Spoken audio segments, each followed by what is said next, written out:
School exam सबके हो चुके हैं, जिनका होना था यार, अब देखो थोड़े बहुत जिनके चल रहे हैं चलते रहेंगे, कि अब थोड़ा सा सिलेबस की बढ़ाते हैं आगे। एंड लास्ट टेस्ट में यार ना स्कोरिंग काफी खराब गई थी, अब उसको भी सुधारते हैं। जो भी है मतलब कि जो फ्लो चल रहा था वो टूट चुका है क्लास का बेसिकली, है ना। ओवरऑल बात ये है कि जो हमारा फ्लो था, लोग धीरे धीरे करके वो, मैंने पहले भी कहा था कि टाइम के साथ कम होता है, बट स्टिल अब ये लास्ट चैप्टर है, इसके बाद इंटीग्रेशन शुरू होगा, तो एक बार हम फिर वापस से पिकअप करेंगे चीजों को। जिन लोगों का जो भी थोड़ा बहुत मिस हुआ है वापस से चीजें आ जाएगी अपने हाथ में, है ना। तो शुरू करते हैं, पहले एक बार थोड़ा सा पढ़ लेते हैं फिर बात करते हैं, है ना। तो रेट यस मेजरमेंट के बारे में बात कर रहे थे ना, तो रेट मेजरमेंट मतलब बेसिकली जैसे कि dy बाई dx को हम क्या रीड करते हैं।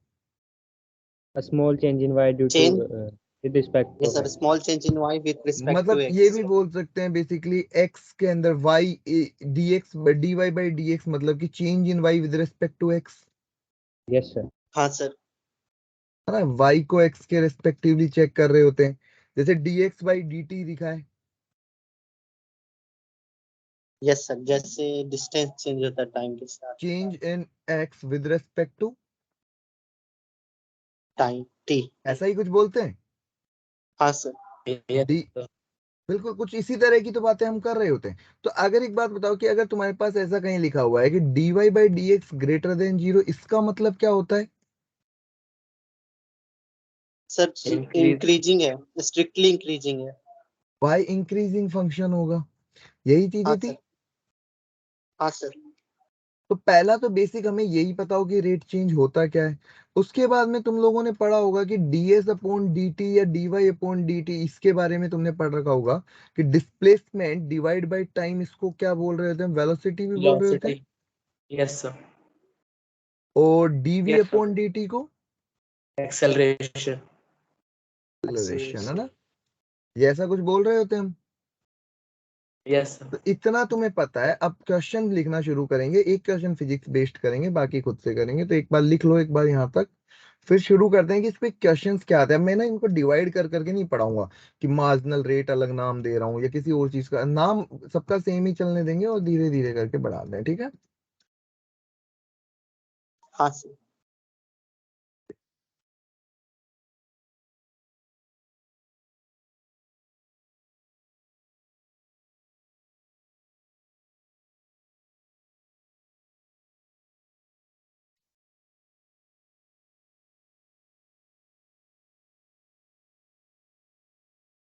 क्वेश्चन लिखता हूँ एक, तब तक तुम लोग ये लिखो।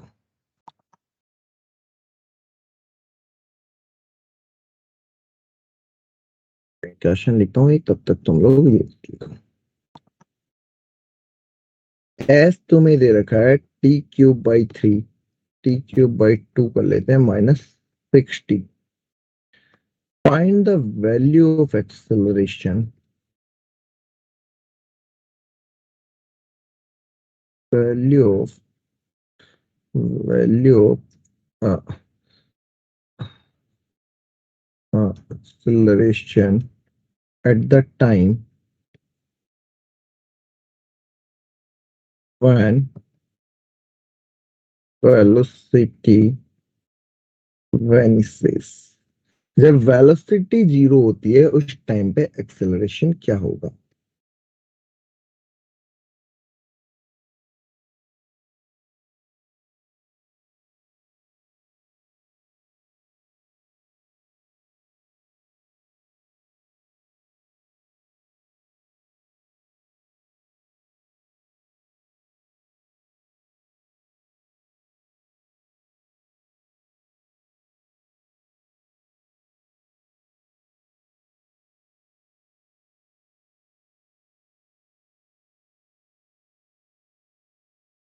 Zero. क्या होगा, Zero. वेलोसिटी क्या होगी, ds upon dt which is equal to 3t² by 2 -6 which is equal to 0। तो यहाँ से t की Yes sir. वैल्यू कितनी आ गई, नेगेटिव तो हो नहीं सकती, तो पॉजिटिव में 2 आएगी। Yes. यस सर, तो तुम्हें एक्सेलरेशन निकालना है, मतलब dv अपॉन dt होगा वो, which you can again differentiate this, तो ये 3t आ जाएगा। तो at t equal to yes 2 sir, a की वैल्यू कितनी आ गई, 6 आ गई 6। यार। टी क्यूब लिखे थे, हाँ मतलब टी क्यूब ही दिख रहा है मेरे हिसाब से यहाँ तो हम टी स्क्वायर लिखे थे। तो तूने लिखा, मैंने थोड़ी लिखा।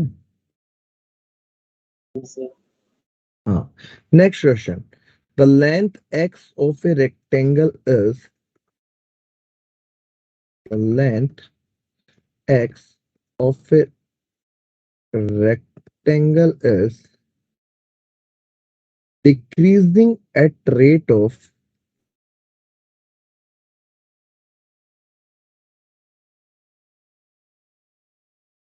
अगर डिक्रीज कर रहा है इसका मतलब नेगेटिव में लिख सकता हूं ना मैं dx by dt को, हाँ sir, yes sir,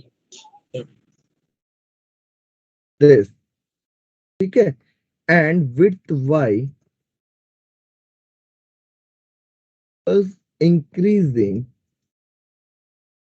at the rate of, इसमें ना क्वेश्चन लेंदी लेंदी होते हैं, बस उनको रीड कर लो, 4 सेंटीमीटर पर सेकेंड, ठीक है, ये तो यहां तक इंफॉर्मेशन की है। व्हेन, जब तुम्हें x equal to 8 centimetre and जब y इक्वल टू 6 सेंटीमीटर है, तब then find rate change, then find rate change of, पहला पैरीमीटर और दूसरा एरिया।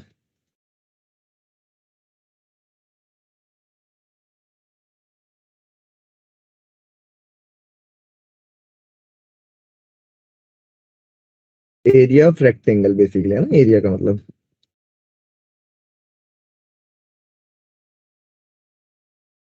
क्वेश्चन समझ में आ रहा है क्या बोल रहा है? एक रेक्टेंगल है जिसकी Yes, sir. लेंथ x दे रखी है, विड्थ y दे रखी है, तुम्हें पेरीमीटर लिखना है और उसके अंदर रेट चेंज मतलब dp बाई dt बताना है और dA बाई dt बताना है बेसिकली।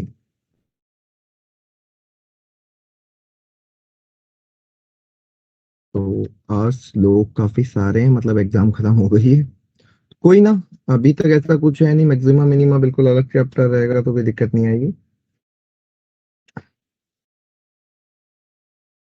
हम्म, आदित्य तो क्लास ज्वाइन कर रहा है, तू बोल रहा था आदित्य आएगा नहीं। यस सर, अब आ गया। तो रिकॉर्डिंग किसके लिए करवा रहा था मेरे से भी? सर वही बोला था फोन करके। कार्टून है क्या तू? आदित्य हो आप क्लास में, बस जस्ट ज्वाइंड है, टाइप कर देना अगर कहीं ऐसी जगह हो कि स्पीकर ऑन ना कर पा रहे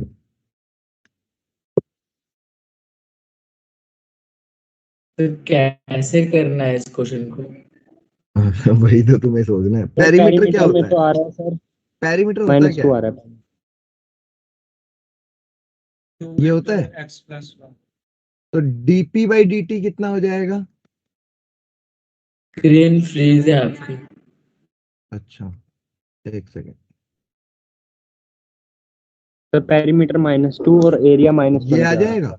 अब तुम्हें गिवन क्या है? dx बाई dt की वैल्यू तुम देखोगे -5 गिवन है, dy बाई dt की 5 कितनी गिवन है? 4, x की गिवन है 8 और y की गिवन है 6। तो तुम्हें बस यहाँ वैल्यू रखनी है, तुम्हें dp बाई dt तो निकालना है, चेंज इन पैरामीटर, तो कितना हो जाएगा? 2 times -5 plus 2 times 4 which is -2।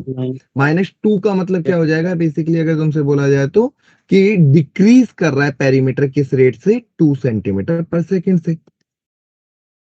Area of rectangle क्या होता है? ये यस सर, तो dA बाई dt क्या हो जाएगा? x dy by dt plus, y dx by dt। हाँ तो x है 8 सेंटीमीटर, y है 6 सेंटीमीटर। क्या बोल गया? तो 4 आएगा। नहीं नहीं, ये आ रहा है। Yes sir, yes sir, sir समझ नहीं आ रहा। है? तुझे क्या निकालना है? क्वेश्चन में क्या बोल रहा है? रेट चेंज इन एरिया निकालना है। हाँ सर। तो एरिया की रेट चेंज क्या होगी? dA by dt। यस भाई तो ए क्या होता है, ए एक्स इंटू वाई होता है एरिया रेक्टेंगल का। हाँ सर, तो तो sir d a by x d के टी, बाद d y by D t कैसे आया? अरे वाई का डिफरेंशिएशन कैसे करेगा दोनों साइड, एक्स को एज इट इज रखा, वाई का अच्छा डिफरेंशिएशन। हाँ sir, yes sir yes sir, सही मजाक पूछ रहा है। नहीं सर लेट, आ गया सर। एक क्वेश्चन और लिखना, let x be the length, कोशिश करना डायग्राम बनाने के पहले, इस let x be the length of one of let x be the length of one of equal side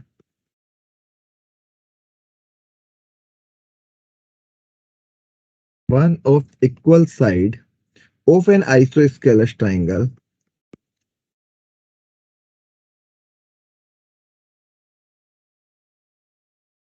of an isosceles triangle and theta be the angle between them, and theta be the angle between them, angle between them. Basically question read करते हुए दिमाग में एक image create होनी चाहिए ना। If x is increasing at the rate of, if x is increasing at the rate of, if x be the increase, x be increasing at the rate of 1/12 metre पर hour, ठीक है, and theta is increasing at, and theta is increasing at rate of pi/80 radian per hour,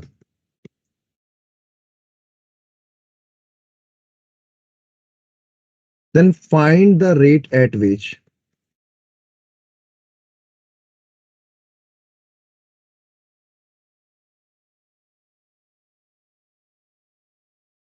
the area of triangle is increasing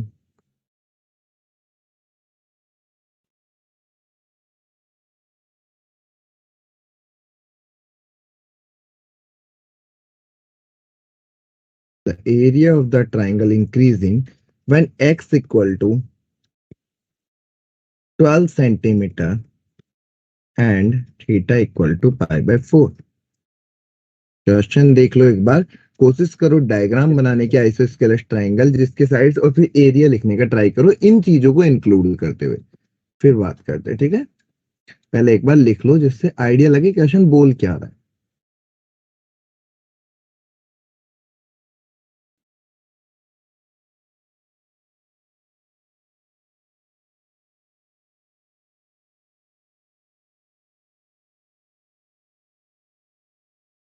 one by 12 metre है sir. हाँ metre, हाँ नहीं नहीं, एक second में चेक कर लो यार, हो सकता है मैंने कुछ गलत ना लिख दिया। हाँ मीटर ही होगा, हर जगह मीटर लिखा हुआ है ना। Last 2 centimetre. अच्छा नहीं, इसको हर जगह मीटर मीटर में ही रखना है। Okay sir.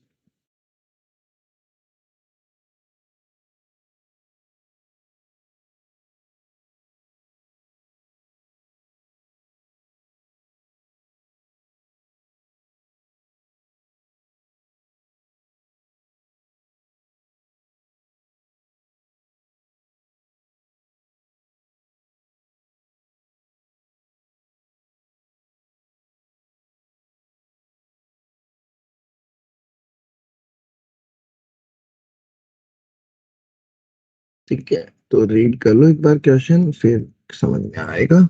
क्वेश्चन एक बार अच्छे से देख लो, लिख लो, जैसे ट्राई कर ले। ट्रायंगल बना लो ऐसा। 18 pi by 2।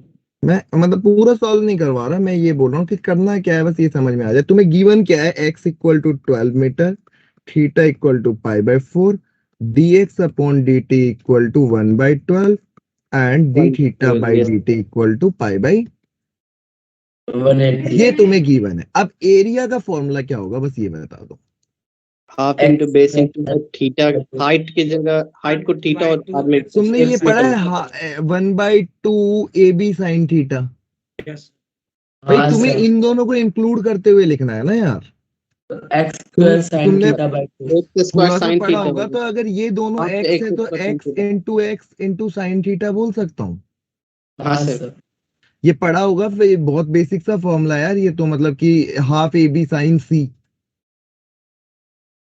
Half B C yes sine sir. ए, है ना, ये एरिया ऑफ ट्राइंगल का फॉर्मूला, ये बहुत बेसिक सा फॉर्मूला है, ए सी साइन बी, ऐसा पढ़ा होगा।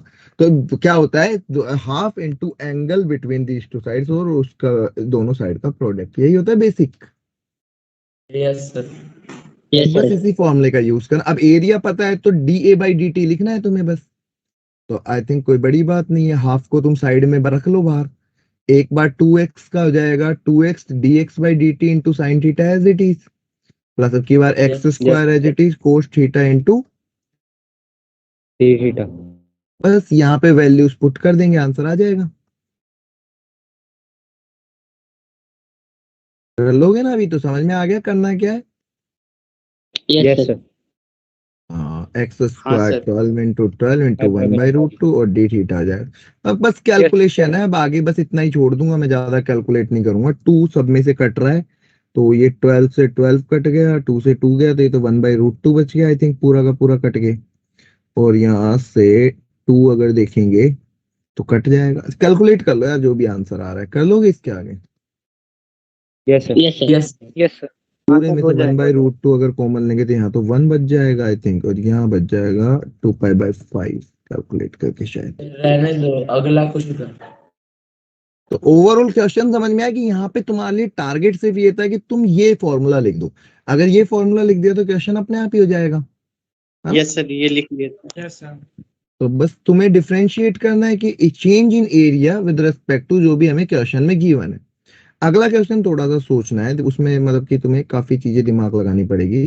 ए lamp is 50 feet above 50 feet above the ground.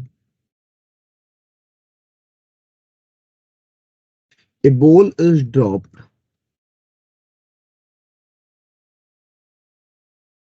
A ball is dropped from the same height.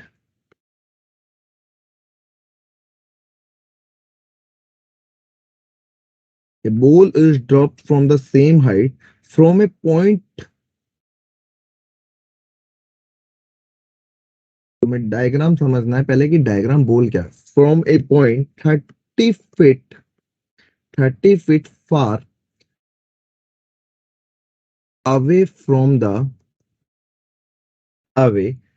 the light pole.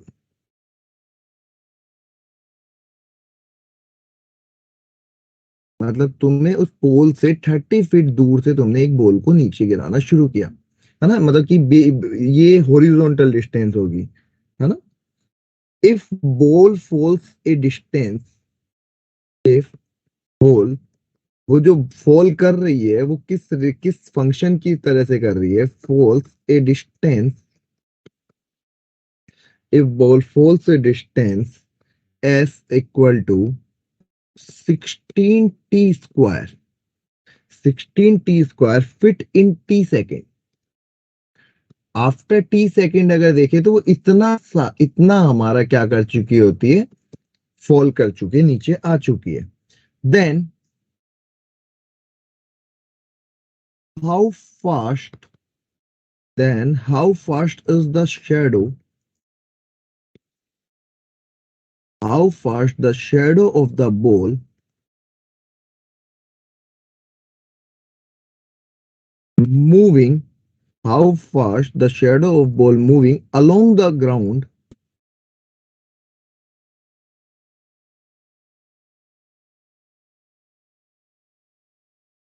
along the ground 0.5 second later.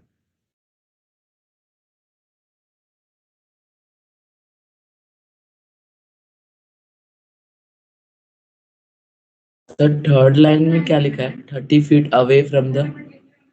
From the pole, मतलब जो पोल है ना light का, जैसे मान लो यहाँ पोल है तो इससे 30 मीटर दूर से यहाँ से बॉल गिर रही है, ऐसा कुछ बोल रहा है, ठीक है। यस। एक बार जस्ट डायग्राम बनाने का ट्राई करो, डायग्राम बन गया तो क्वेश्चन में कुछ बचेगा नहीं। तो एक बार जस्ट तुम सोचो कि डायग्राम में कैसे बनना चाहिए। जैसे बना लिए डायग्राम।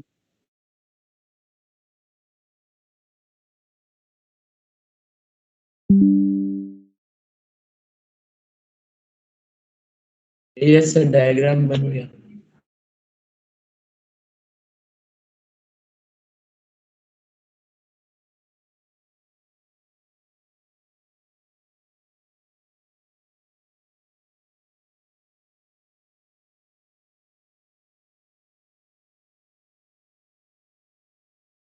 तो पहले बस क्वेश्चन समझ में आए कि अच्छा बोलना क्या चाहता है, उसके बाद अपने आप क्वेश्चन होता जाएगा।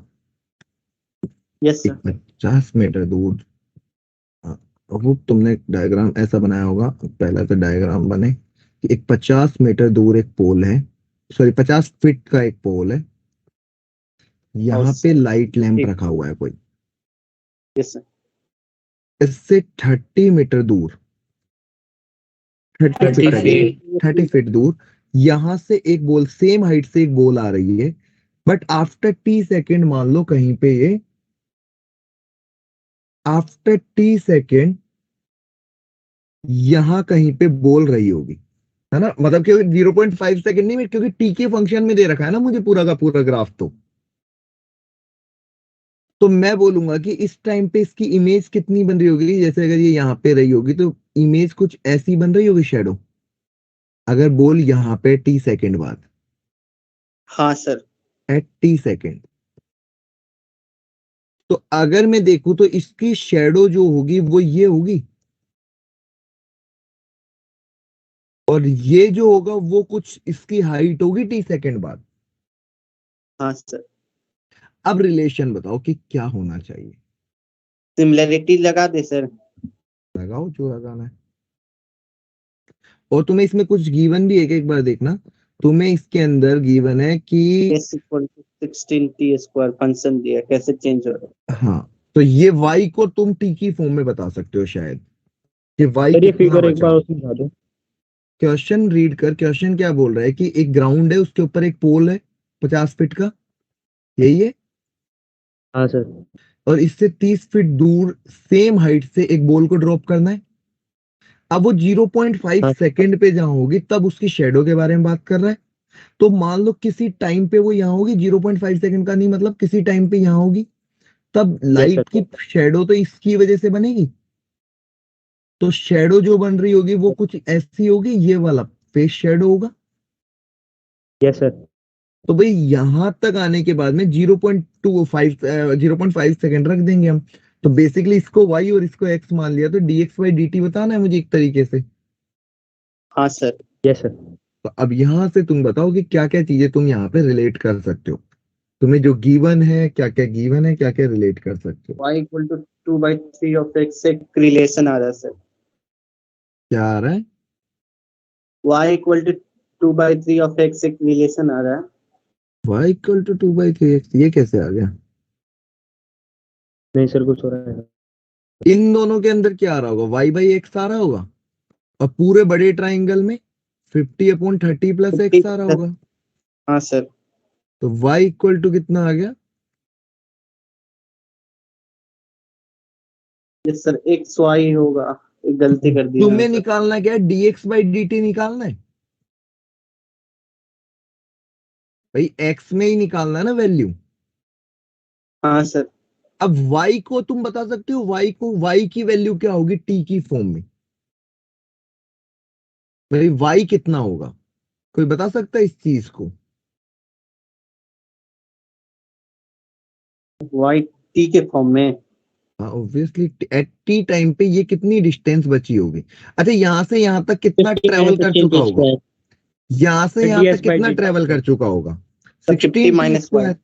तो 50 50 feet minus minus 1। 16 t square बच रहा होगा ये वाला यस किसी सर। टाइम पे। भाई 16 टी स्क्वायर वो ट्रेवल कर जाएगा ना टी टाइम पे, यही तो दे रखा है फंक्शन कि भाई इतनी डिस्टेंस वो ट्रेवल कर रहा है, तो रिमेनिंग कितनी बचेगी, ये बचेगी।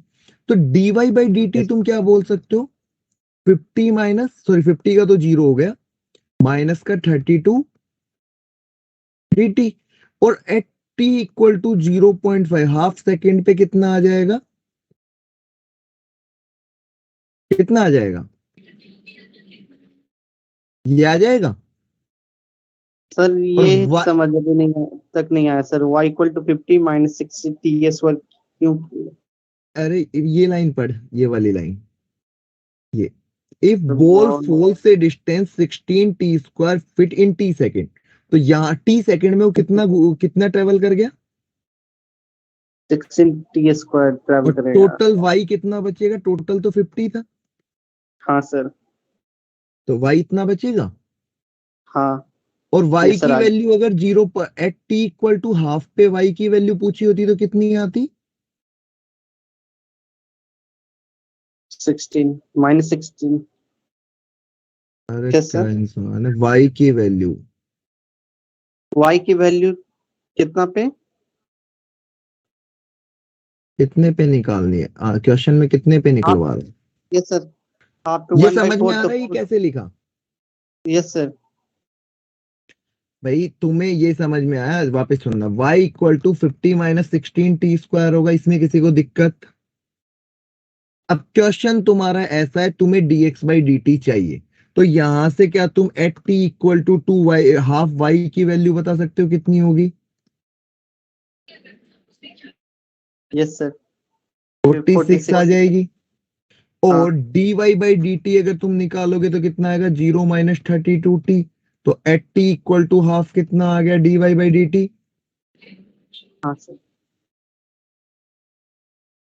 ये आ जाएगा। अब तुम्हें dy बाई dt और t पता है, तो यहां से तुम बाकी वैल्यूज निकाल लोगे।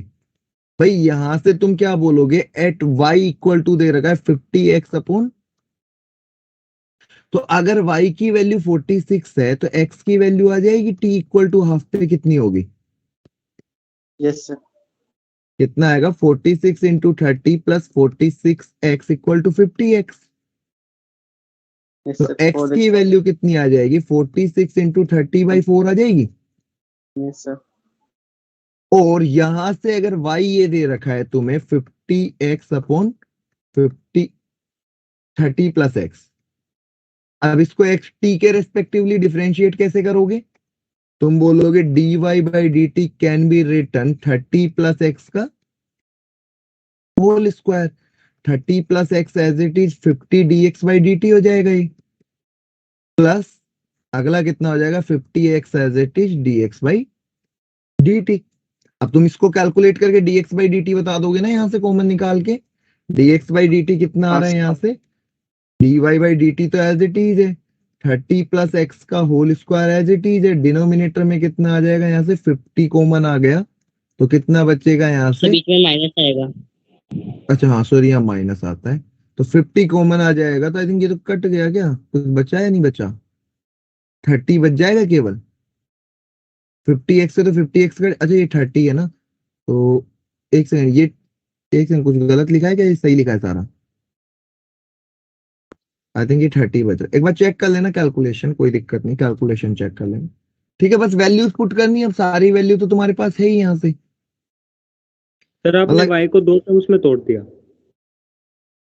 y को देख, एक चीज तो क्या है, क्वेश्चन में क्या बोल रहा है, तुम्हें ये समझ में आना चाहिए कि तुम्हें फाइंड करना है dx बाई dt, ये तुम्हें बताना है, ये चीज क्लियर है। Yes sir. और तुम्हें ये भी पता है कि जो y की वैल्यू y बाई एक्स है वो 50 अपॉन 30 प्लस एक्स होगा सिमिलर ट्राइंगल से, हाँ सर। ये क्लियर है। और एक रिलेशन है y equal to 50 minus 16 t square, यही है। अब या तो तुम ये कर लो कि यहां से y x यहां पे t को यहां रख दो y की जगह, यहां क्या हो जाएगा 15 minus 16 t square upon x equal to 50 upon 30 plus x, ऐसे कर लो या तो, और यहां से तुम dx बाई dt निकाल लो at t equal to heart,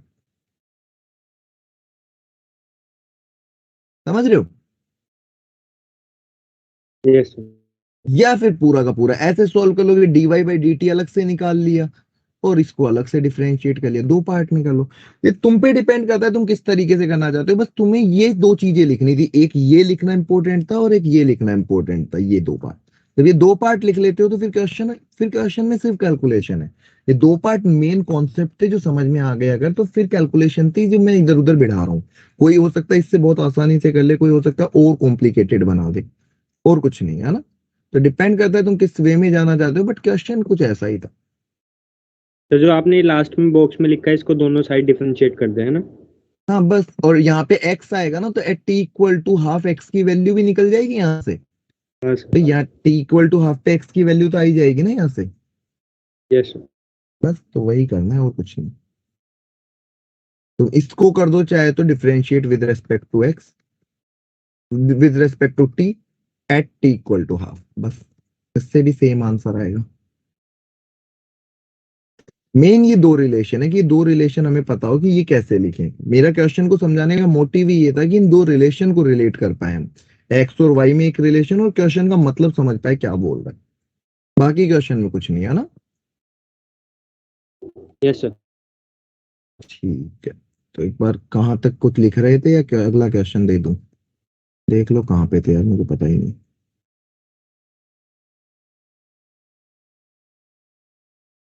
तो कुछ खास नहीं होता क्वेश्चन में, बस तुम्हारा एक बार डायग्राम बनना इंपॉर्टेंट होता है। जब डायग्राम बन जाता है तो क्वेश्चन अपने आप हो जाता है। ठीक है,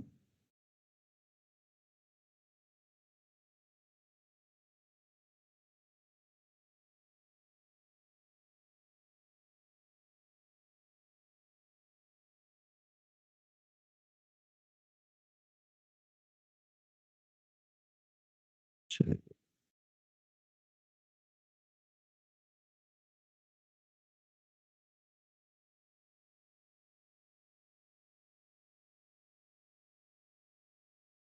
नेक्स्ट क्वेश्चन लिखता हूँ मैं, होप तो लिख लिया होगा, समझ लिया होंगे जितना भी करना था, बाकी तो पीडीएफ से ही कर रहे होते हैं। If water is poured into an inverted into an inverted hollow cone, एक होलो कोन है जिसके अंदर हम पानी को डाल रहे हैं ना, ठीक है। whose semi vertical angle is 30 degree.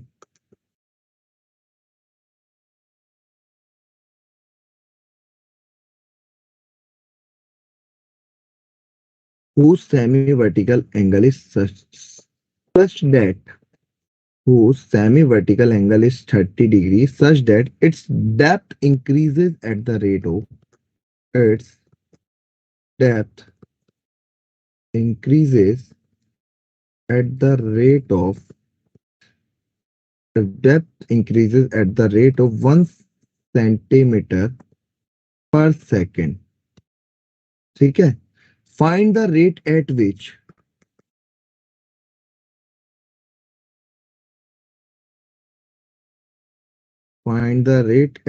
the volume of the water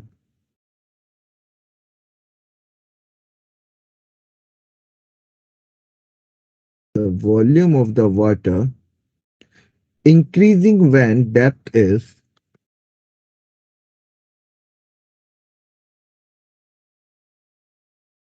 when depth is 24 centimetre. तो काफी बेसिक से क्वेश्चन है। एक बार बस डायग्राम बनाओ, एक इन्वर्टेड कोन बनाओ, उसके अंदर पानी भर दो, और समझो कि क्या बोलना चाहता है।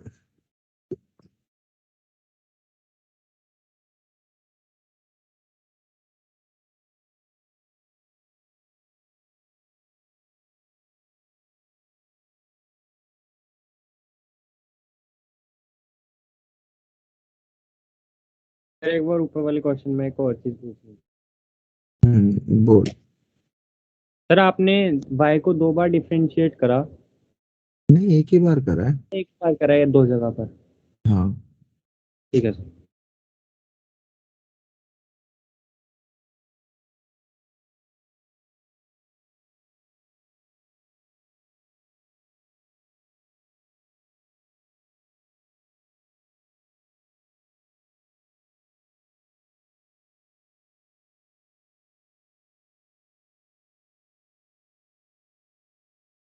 सर 192 पाई सेंटीमीटर क्यूब पर सेकेंड। आंसर तो मुझे ओवरऑल क्वेश्चन क्या बोल रहा है कि इन्वर्टेड कोन बनाना है तुम्हें ना, ऐसा जिसमें सेमी वर्टिकल एंगल तुम्हें पता है कितना है, यस 30 डिग्री।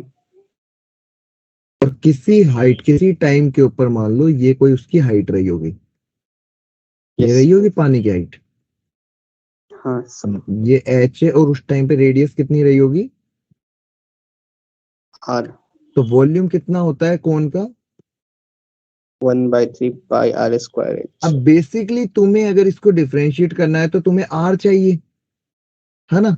हाँ यस तो सर। अब तुम्हें एक चीज पता है कि आर बाई एच की वैल्यू 1030 होगी, हाँ सर। तो yes r sir. Can be written h by √3।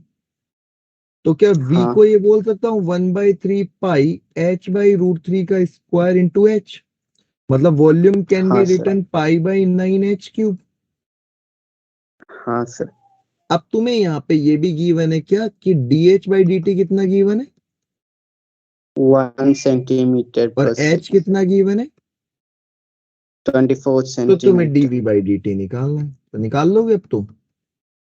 Yes sir. तो बस यहाँ पे ये वैल्यूज पुट करोगे, आंसर आ जाएगा, कर लोगे कैलकुलेशन। हाँ सर।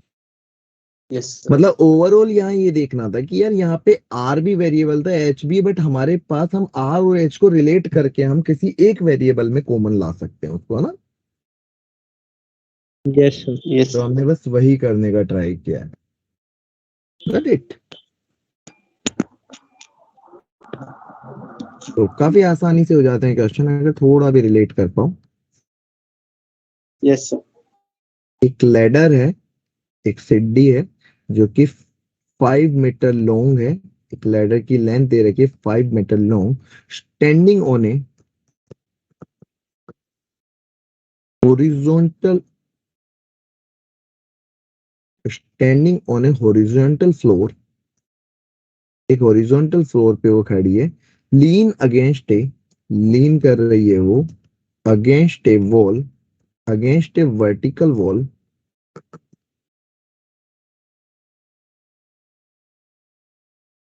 वो झुकी हुई है वॉल के साथ कुछ इस तरीके से, मतलब ये इस तरीके से लैडर है, ठीक है। If the top of the ladder, top of the ladder,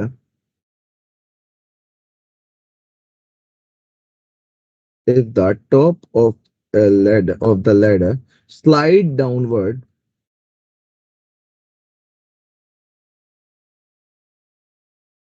slide downwards at the rate of,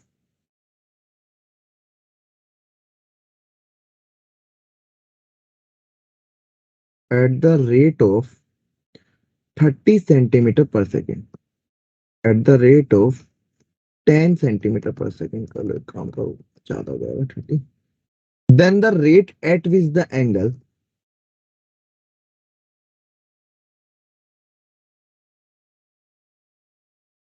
at which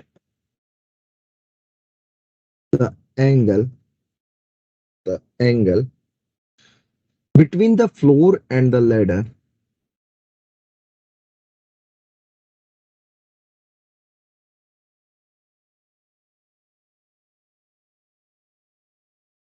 between the floor and the ladder is decreasing when,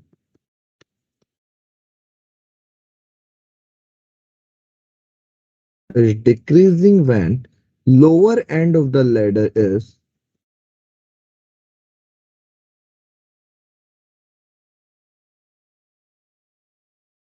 lower end of the ladder is 2 metre away, देखना यहाँ 2 metre लिख रखा है और यहाँ centimetre given है ना, बाकी सब जगह पे मैंने मीटर दिया है, फ्रॉम द वॉल,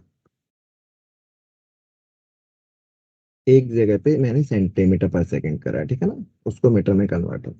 क्वेश्चन देख लो पहले एक बार, उसका डायग्राम बनाने का ट्राई करो, रिलेशन लिखो किन किन के बीच में रिलेशन लिखना है तुम्हें, फिर क्वेश्चन करना।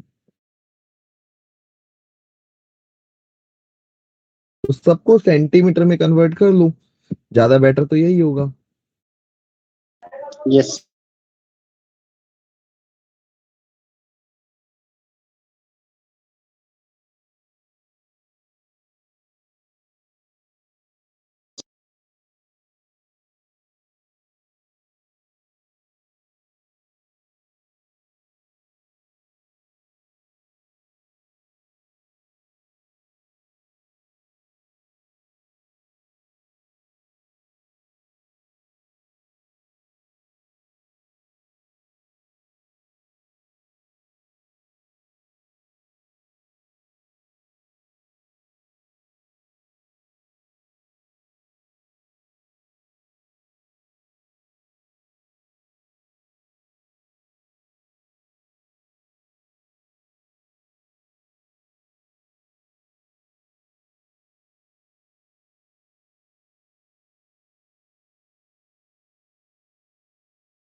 करा ट्राई।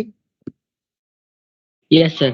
सर एक क्वेश्चन रिपीट क्वेश्चन सर। को 1/20। अगर तुम एक बार कैलकुलेशन नहीं कर रहा, मैं बस ये समझ रहा हूँ कि कुछ इस तरह का हमारी लैडर है, ठीक है, जिसकी लेंथ 5 मीटर है। अगली स्टेप में ये बोल रहा है, आई थिंक अगर मैं देखूं कि लीन अगेंस्ट ए वॉल, जिसका स्लाइडली ये मान लो इंक्रीज कर रहा डाउनवर्ड हो वाई रहा है, मान लो वाई से डाउनवर्ड हो रहा है, और ये जब डाउनवर्ड हो रहा होगा तो ये एंगल जो होगा वो कुछ डिक्रीज हो रहा होगा, है ना, ये एक्स होगा। और हमें जब ये लैडर का लोअर एंड जब 200 मीटर दूर है तब हमें बताना है, और हमें एक चीज दे रखी है कि dy बाई डी टी की वैल्यू कितनी दे रखी है, और x हमें दे रखा है 200 सेंटीमीटर। ये दो चीजें हमें गिवन है ना, at x equal to 200 centimetre. Got it. ये हमें गिवन है और हमें थीटा निकालना है। तो एक चीज तो ये यस कंफर्म सर। है, इसको पे एक काम करते 500 सेंटीमीटर लिख लेते हैं। डिफरेंट डिफरेंट टाइप में अगर जाऊं तो एक तो लिख सकता हूं कि ये पहला स्टेटमेंट तो ये होगा अगर यूज आया तो, ठीक है। थीटा के रेस्पेक्टिवली लिख सकता हूं मैं यहां से कि x इक्वल टू लिख सकता हूं 500 कोस थीटा, और y इक्वल टू लिख सकता हूं, यहां तक कोई दिक्कत किसी को? अब तुम्हें नो डी सर। थीटा, अब तुम्हें निकालना है D theta by D t निकालना है, यही निकालना है एट एक्स इक्वल टू, जब एक्स की वैल्यू तुम्हें पता है। तो यहां से D theta by D T दो तरीके से आ सकता है, यहां से भी और यहां से भी। एक काम करते हैं, यहां से D x by D T निकाल के देखते हैं, कुछ निकलता है तो अच्छी बात है। यहां से कितना आएगा, बट मुझे d y by D t given है तो मैं यहां से भी निकाल लू एक बार। Yes sir. अब एक चीज कंफर्म है कि मेरे को अगर d theta by D t निकालना होता तो मैं बोल सकता हूं 500, sorry d y by D T into 1/, और अगर तुमसे पूछा जाए कि 500 कोस थीटा की वैल्यू कितनी है, एक्स है, तो d x by D t, d theta by D t को ये लिख सकता हूँ d y by D T into 1/x। अब तुम्हें d y by D t की वैल्यू पता है कितनी दे रखी है, कितनी दे रखी थी, 10 सेंटीमीटर, है ना। और dx बाई डी टी कितना दे रखा है, सॉरी dx कितना दे रखा है, ये तो ये आ जाएगा रेडियन पर सेकेंड। Yes sir. सिंपल सा तो पार्ट है, बस तुम्हें ये देखना था कि अब ये डिक्रीजिंग दे रखा है ना। एक सेकंड, पॉजिटिव नेगेटिव चेक कर लेना एक बार। ये दे रखा है, ये डिक्रीज कर रहा है, डाउनवर्ड आ रहा है, मतलब ये नेगेटिव हो रहा है, डिक्रीज कर रहा है ना। तो ओवरऑल ये भी नेगेटिव हो जाएगा। तो डिक्रीजिंग देना है हमें आंसर, तो 1/20 रेडियन पर सेकेंड से डिक्रीज कर रहा होगा। तो तुम्हें बस क्वेश्चन को समझना था कि यार क्या क्या रिलेशन पॉसिबल है। मैंने सारे रिलेशन लिख दिए कि एक रिलेशन ये समझ में आ रहा है, एक ये आ रहा है और एक ये आ रहा है। तीनों को मैंने साथ में करना शुरू किया, और निकालना क्या है और गिवन क्या है, इन दोनों चीजों को एक साथ लिख दिया। तो क्वेश्चन अपने आप दिख जाएगा। जब तक तुम रिलेट नहीं करोगे चीजों को तब तक नहीं दिखेगा यहाँ पे। ठीक है, ये सर मेरा भी आ गया सर। अब जितने भी क्वेश्चन है तुम्हें बस यही देखना है कि यार रिलेशन कैसे बना सकते हैं। अब ना इसके आगे एक फालतू का तुम्हें नाम दे रखा है, मार्जिनल रेट या मार्जिनल कॉस्ट या रेवेन्यू कॉस्ट। ये ना इकोनॉमिक्स में हम देखते हैं कि कभी भी तुम्हारी मार्जिन क्या आ रहा होगा इसके रिगार्डिंग। तो मान लो जैसे तुम्हें टोटल कॉस्ट तुम्हें दे रखा हो, तुम्हें कभी टोटल कॉस्ट दे रखी हो सी एक्स की फंक्शन में, एक्स क्या कॉमोडिटी, मतलब जैसे कि एक्स ऑब्जेक्ट की कॉस्ट कितनी पड़ रही है 20x, कुछ ऐसे मान लो। तो तुम्हें बोला है कि इसकी मार्जिनल रेट या मार्जिनल कॉस्ट क्या होगी। तो तुम्हें बस क्या करना है, इसको एक्स के रेस्पेक्टिवली डिफरेंशिएट कर देना। मान लो तुम्हें टोटल रिवेन्यू दे रखा हो, तुम्हें टोटल रिवेन्यू कुछ RX दे रखा हो, तुमसे बोले कि मार्जिनल रिवेन्यू बताओ। dRx/dx। कभी नहीं पूछा जाएगा ये सब कुछ, ये फालतू की चीजें, ये जबरदस्ती दे रखी है, कभी नहीं पूछी गई है, क्योंकि it's the part of economics है ना। ठीक है, तो आई थिंक बहुत बेसिक सा कॉन्सेप्ट है। टारगेट में एक दो क्वेश्चन दे रखे हैं, उसके अलावा कुछ भी नहीं है। ये बेसिकली हमारा पार्ट है भी नहीं यहाँ का। ये पार्ट हमारा किस फॉर्मूले बेस्ड है वहां का, जो कि इकोनॉमिक्स में आता है, तो हमारे किसी काम का नहीं। बस एक दो क्वेश्चन वहां दे रखे हैं, तुम्हें बस एक्स के रेस्पेक्टिवली डिफरेंशिएट का एट एक्स इक्वल टू तुम्हें आंसर देना है। ठीक है, तो कर लेना उसको ट्राई, मतलब कुछ खास है नहीं, फालतू की चीज है। मार्जिनल का मतलब बेसिकली इकोनॉमिक्स से जा रहा होता है कि इतनी कॉमोडिटी सेल करने पे मुझे एक कॉमोडिटी पे एक ऑब्जेक्ट पे इतने का मार्जिन हो रहा है, तो टोटल पे कितना हो रहा होगा, कुछ इस तरह की ये बात कर रहा होता है। ठीक है, तो आगे बढ़ जाता हूं मैं अप्रोक्सीमेशन पे, जो मेरा नेक्स्ट टॉपिक है और थोड़ा सा ठीक भी है, और आज का सर लास्ट टॉपिक। हाँ जी बोलिए। इकोनॉमिक्स में भी बेसिक डिफरेंशिएशन सीखा हाँ, जाता है। इतना इतना बेसिक तो फिर ये इकोनॉमिक्स जनरली आजकल कॉमर्स के साथ चलते हैं ना, कॉमर्स मैथ एक सब्जेक्ट आ गई है, और वो हमारे काम की चीज भी नहीं है ना। सर मेरा तो है सब्जेक्ट। कॉमर्स से तेरे पास नहीं सर, इकोनॉमिक्स है, मैथ्स के साथ PCM। PCM में हिंदी इकोनॉमिक्स का हिंदी के जगह इकोनॉमिक्स ले लो। सर एडिशनल होगा ना। छोड़ दे कोई काम करनी, हिंदी की जगह इकोनॉमिक्स लेके तू बैठा है। आदमी से वैसे ही सब्जेक्ट PCM नहीं संभाल रही, तू एक इकोनॉमिक्स और संभाल रहा है, इतनी मत हाँ सर। मानना पड़ेगा। लोगों से एक सब्जेक्ट नहीं समझ रही। देखो चलो एक बार खत्म करते हैं थोड़ा सा, अप्रोक्सीमेशन क्या होता है। यार अप्रोक्सीमेशन का बेसिकली मतलब ये है कि अप्रोक्सीमेट वैल्यू निकालनी है तुम्हें, है ना। ओवरऑल क्वेश्चन तो यही है कि अप्रोक्सीमेट वैल्यू बता दो। तो पहले तुम्हें फंक्शन अगर पता चल जाए, जैसे मान लो तुमसे बोला जाए कि भाई तुम्हें बोला जाए कि 6.0002 का अंडर रूट बताओ, तो तुम क्या बोलोगे कि भाई 6 एक अलग कर लूं और 0.002 को अलग कर लूं। ऐसे सोच सकता हूं कि भाई इसको दो फंक्शन की तरह ट्रीट कर लो। जैसे मान लो ये क्वेश्चन आ जाए 36.001 का सॉल्यूशन बताओ, तो तुम क्या बोलोगे, भाई 36 का तो मुझे आंसर आता है, तो इसको एक अलग मान लूं। तो ये देखना सबसे पहला काम क्या होता है मेरा यहाँ पे, कि मैं किसी भी फंक्शन को x प्लस डेल्टा x की फॉर्म में लिखने का ट्राई करता हूं। दो पार्ट में ब्रेक कर लूंगा इसको। भाई ये जो लिखा हुआ है, अब एक बात बताओ, इस क्वेश्चन के अंदर फंक्शन क्या है।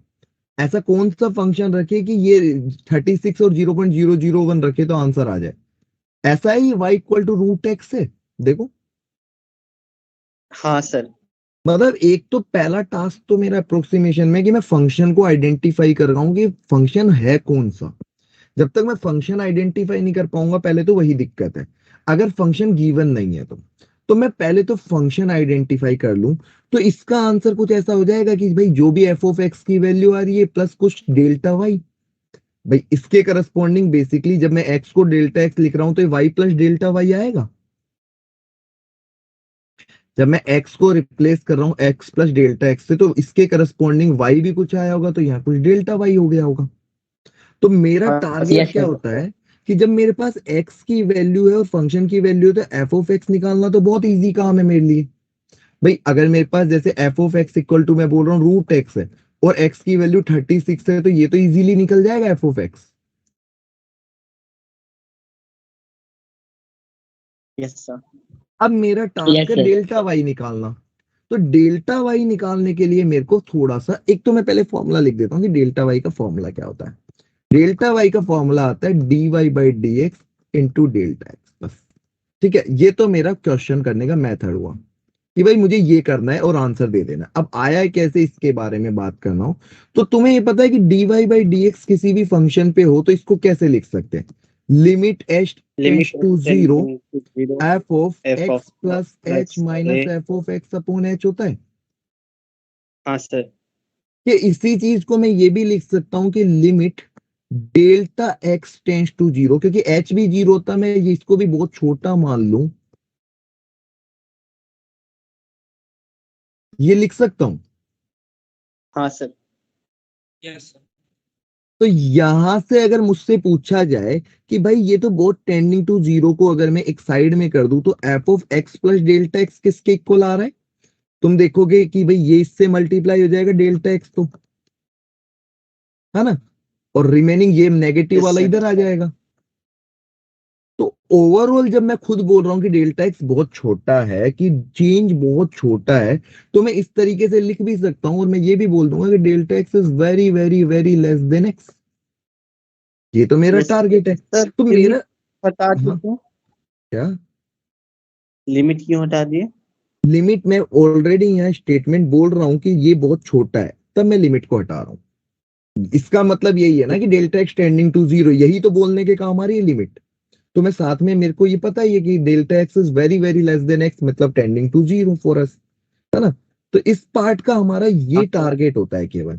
तो अब तुम्हारे लिए कितना आसान है कि d y by d x तुम्हें निकालना आता है at x equal to x पे, हाँ डेल्टा सर। एक्स तुम्हें पता होगा, एफ एक्स तुम्हें पता है, हम्म। तो काफी आसानी से क्वेश्चन हो जाएगा। तो ओवरऑल मेरा टारगेट सिर्फ ये क्वेश्चन, इसके ऊपर फोकस करवाना था कि तुम्हें बस ये फॉर्मूला ध्यान, ठीक है। तो एक बार इस फॉर्मूले को लिखो बस केवल, और फिर क्वेश्चन देखते हैं कि क्वेश्चन बनते कैसे हैं, इसके ऊपर कितने टाइप से बन सकते हैं।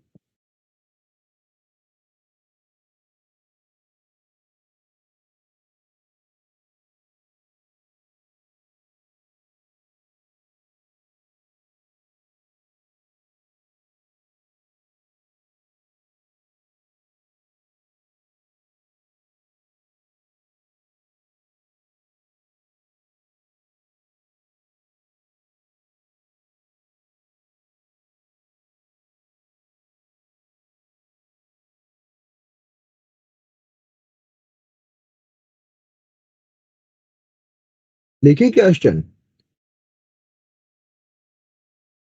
1 मिनट सर, लिख लिया। Yes sir. तुम्हें वैल्यू निकालनी है रूट 36.6 की, क्या वैल्यू होगी विद द अप्रोक्सीमेशन। तो यहाँ पे तुम्हें एफ एक्स बताना है, क्या होगा एक्स बताना है, डेल्टा एक्स बताना है, ये चीजें लिखनी है बस।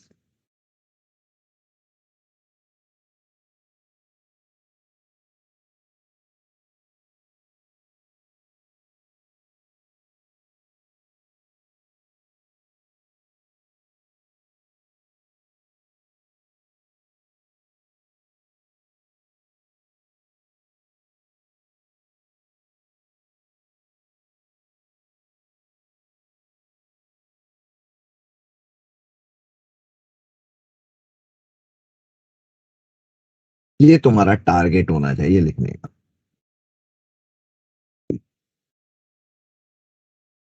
तुम्हें निकालना है f of x plus delta x, तब देखो वही वैल्यू आ जाएगी।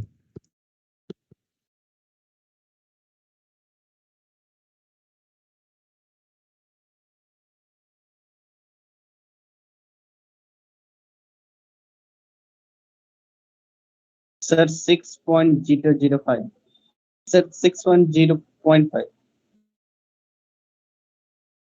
एक्स की वैल्यू 6.05 यस सर है ना, ये बन रहा होगा। तो ये तो हो गया 6, ये 0.6 और ये कितना हो जाएगा 1/12 हो जाएगा।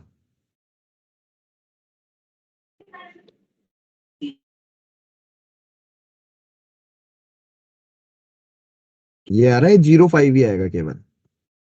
हाँ सर देखो एक बार 0.05 या 0.5 जो भी है क्वेश्चन। आई होप क्वेश्चन समझ में आ गया होगा। करना क्या था तुम्हें अब, है ना, तुम्हें बस ये लिखना था और आंसर रखना था। यहाँ पे मेन क्या होता है कि तुम्हें एफ ऑफ एक्स खुद सोचना है कि फंक्शन क्या है। ठीक है, जब तक तुम फंक्शन खुद नहीं सोचोगे तब तक क्वेश्चन नहीं होगा। अगर फंक्शन गिवन ही है तब तो फिर तो बात ही खत्म हो गई, फिर तो कुछ सोचना ही नहीं। Got it? Yes sir. जैसे अगला क्वेश्चन दूं मैं, फाइंड sin3 की वैल्यू बतानी है। अब बेसिकली sin3 को अगर तुम देखोगे तो यहाँ पे तुम्हारे पास फंक्शन क्या है। पहले अगर मैं तुमसे पूछूं बस एफ ऑफ एक्स बता दो मुझे क्या है। एफ ऑफ sin3 कौन सा फंक्शन लोगे इसमें एफ ऑफ 3.14 एक्स? फंक्शन क्या लोगे, फंक्शन कौन सा सपोज करोगे? जैसे वहां रूट एक्स किया था ना। हाँ sir sin square sine x लोगे ना, एक्स ही तो है ये। हाँ सर अगर तुमसे पूछे कि x3 लाना है तो x plus delta x equal to 3 है अगर, तो x की वैल्यू क्या रखोगे? कौन सी वैल्यू पता होती है तुम्हें साइन में? सर पाई 5। पाई मतलब पाई। 3.14 पता होता है। हाँ सर यस सर। और डेल्टा एक्स कितना होगा फिर इससे? -0.14 0.14। तो तुम्हें जो निकालना है f of x plus delta x, वो किसके इक्वल आएगा? साइन एक्स यानी f x basically plus d y delta x into f dash x, या d y by d x लिख दो या डेल्टा एक्स लिख दो ना, plus at x equal to pi. Yes sir तो आंसर बता दो, क्या ही दिक्कत है। इसकी Sin वैल्यू हो पाई जाएगी sine pi plus delta x कितना हो गया माइनस का 0.14 और ये कितना हो जाएगा इसका डिफरेंशिएशन, तो cos कोस x पाई हो जाएगा ये। यस सर तो साइन पाई तो 0 होता है, ये माइनस का 0.14 और ये आंसर -1 कितना आ गया? 0.14 बस तो यही करना था। देखो आसानी से क्वेश्चन हो जाता है अगर थोड़ा भी दिमाग तो वैसे लगाओगे तो तो। बहुत सारा फिर वैल्यू निकाल सकते हैं हर एक वैल्यू का। बहुत सारा कैसे निकलेगा बता। जैसे कि हर एक डिग्री का वैसे अप्रोक्सीमेशन लेके निकाल सकते हैं। हाँ मतलब वो तो ऑब्वियस सी बात है, मतलब कि डिपेंड कर रहा है ना, डिग्री नहीं है, रेडियन गिवन है 3। हाँ सर रेडियन मतलब डिपेंड कर रहा है ना कि वो बहुत क्लोज में भी हो। मतलब 3 के रेस्पेक्टिवली 0.14 बहुत क्लोज में था ना, मतलब कि वो बहुत यस दूर, रिलेटिवली नेग्लिजिबल था। तो ऐसे निकाल लेते हैं हम। एग्जैक्ट वैल्यू तो ये भी नहीं है, ये भी अप्रोक्सी वैल्यू है। हाँ सर जैसे मान लो एक क्वेश्चन में तुम्हें एफ एक्स ही लिख के दे दो, अब की बार में एफ एक्स लिख के दे दो कि भाई एफ एक्स तुम्हारा ये है, ठीक है, और तुम्हें फाइंड करना है एफ ऑफ जी 5.001 की वैल्यू बतानी है। अब की बार एफ एक्स तुम्हें सोचना नहीं है, एफ एक्स तुम्हें गिवन ही है, और अप्रोक्सीमेशन से बताना है, तो सोचो। सर तो डेल एक्स 0.5 एक्स क्या होगा यहाँ पे? होगा और डेल एक्स 0.001 तो f of x plus del x क्या आ जाएगा? F of 5 plus 0.001 into f dash. यही तो आंसर होना चाहिए, समझ गए?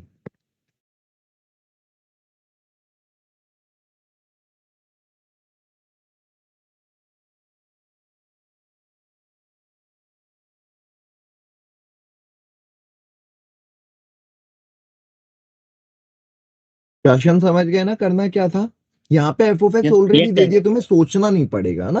तो एफ ऑफ 5 की वैल्यू तो तुम यहाँ से निकाल ही सकते हो, आई थिंक कोई बड़ी बात नहीं है। 5 क्यूब -7 इंटू 5 स्क्वायर प्लस 5, और एफ डैश 5 की वैल्यू भी आ जाएगी 3 इंटू 5 स्क्वायर -14 इंटू 5। तो बस ये वैल्यूज यहाँ रख दोगे, आंसर आ जाएगा।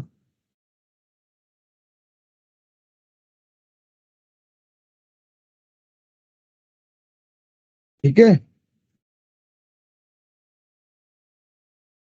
Yes sir. यही था हमारा। एक क्वेश्चन और देखते हैं फाइनल अप्रोक्सीमेशन पे, कुछ ज्यादा कुछ है नहीं इसमें। इसको कंप्लीट कर लेंगे ना, बस तो कुछ find find the approximate find the approximate change in the volume, find the approximate change in the volume of a cube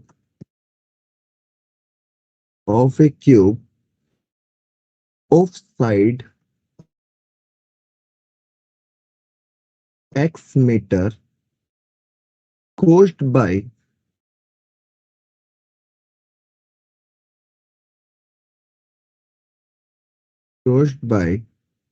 increasing side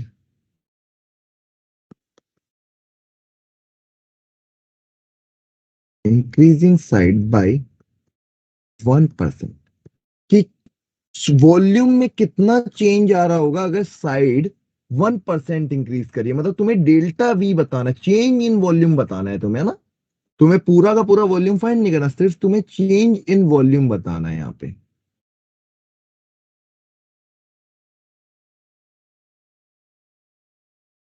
change in volume of A cube whose side this, और side जो change हो रही है वो तुम्हें पता है क्या। वॉल्यूम कितना होता है क्यूब का, ए क्यूब। तो डीवी डेल्टा वी बताना है तुम्हें, वो किसके इक्वल होगा, 3x²। और डेल्टा एक्स dx साथ में, तो 3 इंटू एक्स हाँ। स्क्वायर। तो एज इट इज जो डेल्टा एक्स की वैल्यू कितनी रख सकते हो यहाँ पे भाई, कितना चेंज हो रहा है, 1%, 1 1% by का 100। मतलब होता है this one. Yes.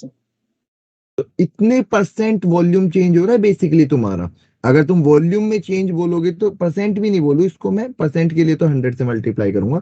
Delta we कुछ इतना आ रहा होगा हाँ कि सर। जैसे जैसे एक्स चेंज हो रहा होगा डेल्टा वी में कुछ इस तरीके से चेंजेज आ रहे होंगे। वी में, सॉरी डेल्टा में ना, वॉल्यूम में इस तरीके से चेंज आ रहे होंगे, है ना। हाँ सर। Exercise 6.1 complete. 6.2 ऑलरेडी दे चुका था, 6.3 तुम कर सकते हो। क्वेश्चन नंबर जो भी बचे थे 21 22 कर पाओगे, ठीक है। एंड असाइनमेंट के अंदर पेज 146 पे क्वेश्चन नंबर 26 27 28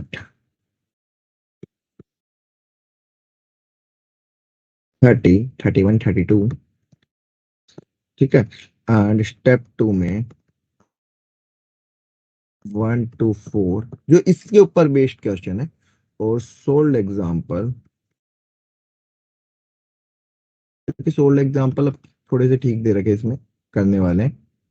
1 to 4 19 20 21, ये तुम कर सकते हो यहाँ से, ठीक है। अब बताओ कुछ, एक बार यहाँ तक तुम्हारा होमवर्क हुआ, चलो रिकॉर्डिंग बंद कर देते हैं। अब बताओ, अब किसी के कुछ डाउट्स वगैरह चल रहे हैं, काफी लोगों को अभी काफी इश्यूज चल रहे हैं, मुझे ऐसा सुनने में आ रहा है क्योंकि रीजन क्लियर है, क्योंकि काफी दिनों से क्लासेस उतनी इफेक्टिव हो ही नहीं रही है, स्टूडेंट्स प्रॉपर आ नहीं रहे हैं, कभी कोई आ रहा है, कभी कौन आ रहा है, कभी किसके एग्जाम है, पता नहीं चल क्या आ रहा है क्लास में। तो ओवरऑल देखो बर्डन तो बढ़ना ही था, ये तो पता ही था, ये तो आना ही था टाइम। धीरे धीरे बर्डन बढ़ेगा ही, कम नहीं होगा, और जैसे जैसे एग्जाम नियर बाय आएगी और टेंशन बढ़ेगी, हाँ। तो मैनेज भी हमें ही करना है। तो देखते हैं, अभी तुम्हारे पहले डाउट क्लास में लोग थे नहीं, आज डाउट क्लास थी, चलो डाउट ले लेते हैं पहले, क्योंकि भेजना ही पड़ेंगे तुम्हें। एक नहीं, कौन है बेचारा, दीक्षा, आपका एक डाउट था ना, हम कर रहे थे, कौन सा कर रहे थे, एफ ऑफ एक्स दे रखा था कुछ, स्टेप सेकंड का सर 53rd। टारगेट मेरे पास अभी भी नहीं, मुझे याद ही हो गया था वो क्वेश्चन, तो ये था यही था आई थिंक, या माइनस यहाँ प्लस था माइनस था।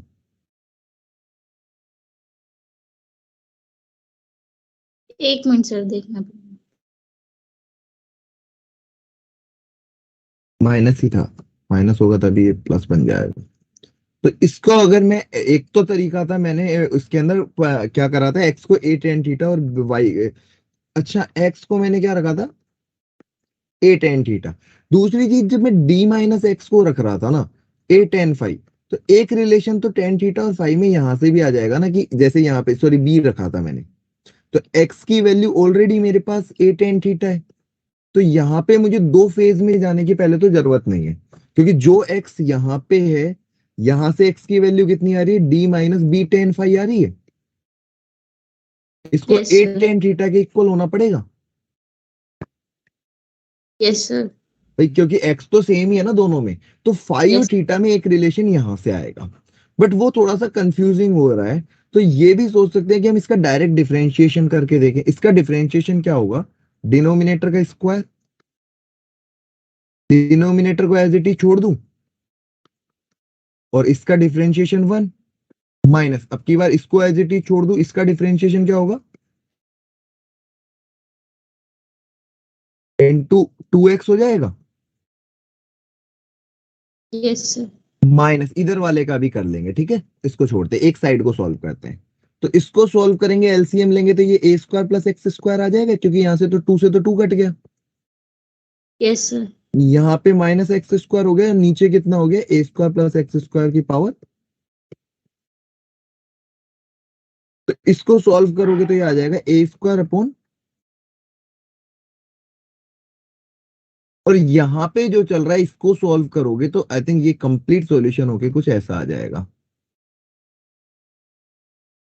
इधर वाले का जब डिफरेंशिएशन कर रहे हैं। तो ऑब्वियस सी बात है, ये ऑलवेज पॉजिटिव है, अंडर रूट है तो ऑलवेज पॉजिटिव, ये पॉजिटिव ये पॉजिटिव, तो दोनों पॉजिटिव है, इसका मतलब ऑलवेज क्या हो रहा है, ये ग्रेटर यस देन जीरो, ठीक है। तो यही करना था हमें, थोड़ी सी कैलकुलेशन कहीं हम ज्यादा फंस गए थे उस टाइम। तो नॉर्मली यस। भी डिफरेंशिएट करते तो इसका आंसर दिख जा रहा था, कोई दिक्कत नहीं आ रही। Okay sir. और किसी को कोई डाउट है भेज दो यार, काफी सारे डाउट्स इकट्ठे हो गए हैं लोगों के। टारगेट में लाया नहीं हूँ, मेरे पास पास में है नहीं, मियाँ भाई नीचे रखी होगी, तो भेज दो। एंड किसी का सब्जोत, आपको भी कुछ इश्यूज चल रहे हैं, किस सब्जेक्ट में चल रहे हैं, मैथ में चल रहे हैं, फिजिक्स में चल रहे हैं, केमिस्ट्री में चल रहे हैं, तीनों में चल रहे हैं।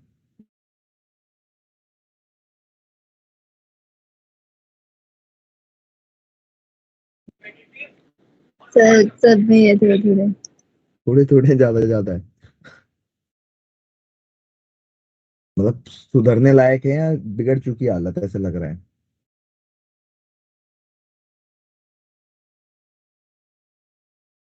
अरे मतलब किस लेवल तक, मतलब क्या क्या हो चुका है पहले ये बताओ ना, मतलब कि आइडिया तो लगे कि किस लेवल पे जाके फंस चुके हैं हम।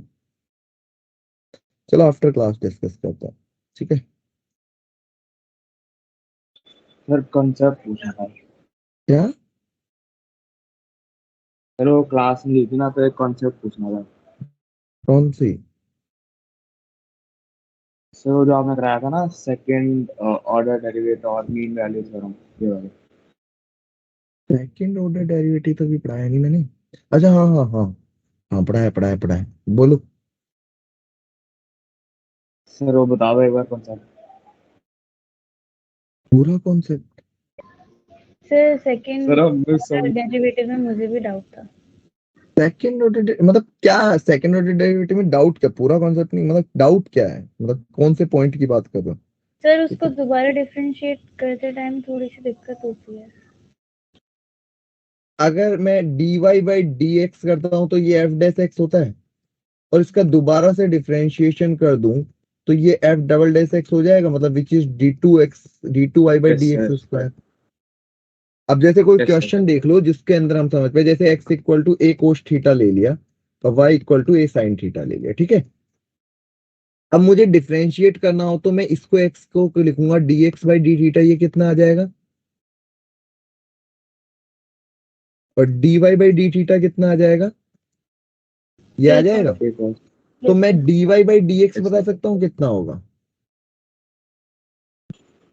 ये ठीक है। Yes sir. अब मुझे क्या करना है, इसका वापस से x के रेस्पेक्टिवली डिफरेंशिएशन करना है।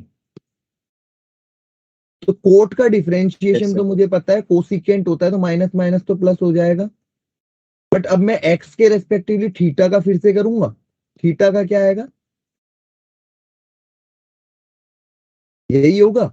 अब तुम्हें पता है यहां से dx/d थीटा ये है, तो d थीटा/dx की वैल्यू कितनी आ जाएगी, कोसिकेंट स्क्वायर थीटा। और यहां से तुम लिख दोगे माइनस का 1/a, माइनस का 1/a, ये आंसर हो जाएगा। तुम्हें अंदर तक डिफरेंशिएट करते जाना है। तुम गलती क्या कर देते हो कि जब यहां डिफरेंशिएट दोबारा किया तो ये लिखना छोड़ देते हैं हम भगवान। बाकी इसमें गलती नहीं होती जनरली, हम बस वो पॉइंट लिखना छोड़ देते हैं कि इसकी जरूरत क्या है। ठीक है। Okay sir. हाँ भाई, sir. और तू जो बोल रहा था, एक तो यही पॉइंट था ना डिफरेंशिएशन के बारे में हमने, और जो तू रोल्स और लेग्रेंजेस वाला पूछ रहा था ना, आई थिंक एलएमवीटी वगैरह यही पूछ रहा था, क्या पूछ रहा था? नहीं सर, वो मीन वैल्यू थ्योरम। हाँ, लेग्रेंजेस मीन वैल्यू थ्योरम, मतलब मीन वैल्यू थ्योरम में दो फॉर्म होती है, एक तो लेग्रेंजेस और एक हमारा दूसरा होता है रोल्स थ्योरम। रोल्स थ्योरम का कॉन्सेप्ट कुछ ये बोल रहा होता है कि यार, जैसे कि उसकी कॉन्सेप्ट ये होता है कि पहले तो फंक्शन कॉन्टिन्यूअस हो ए टू बी के अंदर जहां पे हम बात कर रहे हैं। फिर दूसरा पॉइंट होता है डिफरेंशिएबल भी हो ए टू बी में। और तीसरा पॉइंट ये है कि ए और बी पे वैल्यू इक्वल हो। तो अगर ए और बी पे वैल्यू को इक्वल होना है तो यहां ऐसे कुछ होगा ग्राफ कि भाई इन दोनों जगह तो इक्वल होना है। अगर कॉन्टिन्यूअस और डिफरेंशिएबल है तो मतलब यूं जा सकता है, यूं यूं यूं यूं जा सकता है, ये सीधा जा सकता है, ऐसा ही कुछ होगा। Yes sir. तो एक पॉइंट तो जरूर इसके बीच में ऐसा आया होगा कम से कम, जब इसका स्लोप क्या हो गया होगा, 0 हो गया होगा। तो अगर इस पॉइंट को मैं सी बोल दूं तो वो कोई पॉइंट जरूर होगा जहां पे इसकी वैल्यू 0 होगी और सी ए और बी के बीच में कोई पॉइंट होगा, यस है ना। ये चीज यहाँ बताई थी। एंड सेम चीज लेग्रेंजेस मीन वैल्यू थ्योरम में थी कि इसमें ये जरूरी नहीं था लेग्रेंजेस में, एलएमवीटी के लिए ये जरूरी नहीं है पॉइंट। ठीक है। अब यहाँ ए है और यहाँ बी है तो कुछ इस तरीके से जा रहा होगा, कैसे भी जा सकता है ए और बी के ऊपर। तो एक पॉइंट जरूर ऐसा आएगा इसके बीच में जिसका स्लोप इस लाइन को मिलाने वाले स्लोप के इक्वल होगा। तो इस लाइन का स्लोप तुम लिख सकते हो, अगर ये पॉइंट बी और ये पॉइंट ए है तो F B minus F A upon B minus A. और एक पॉइंट ऐसा जरूर आ रहा होगा जब ये स्लोप दोनों लाइन के इक्वल आएगा ही आएगा, दोनों पैरेलल हो जाएगी, तो वो एफ डैश सी हो जाएगा। ओके। हाँ गणेश, क्या बोल रहे हो? सर एओडी में स्टार्टिंग में हमने वो सवाल करे थे फंक्शन इंक्रीजिंग है या डिक्रीजिंग, हाँ, फिर डेरिवेटिव लेने के बाद क्या करते हैं बाद में डिफरेंशिएट करने के एफ बाद? डैश एक्स को चेक करते हैं कि F dash x greater than 0 है या लेस देन 0 है और किन वैल्यूज पे है। मतलब कि इंक्रीजिंग है तो ये केस है, डिक्रीजिंग है तो ये केस है, किन वैल्यूज के ऊपर है, एक्स की किन वैल्यूज पे ये ऑलवेज इंक्रीजिंग है और किन पे ऑलवेज डिक्रीजिंग। और वो कैसे पता लगाएंगे कि कौन से वैल्यूज पे है और कौन से? अब जैसे क्वेश्चन से डिपेंड करता है यार, ये तो जैसे कि किस तरह का क्वेश्चन फ्रेम हुआ है। मतलब कि अगर फंक्शन हुआ है, जैसे क्यूबिक इक्वेशन हुई है मान ले,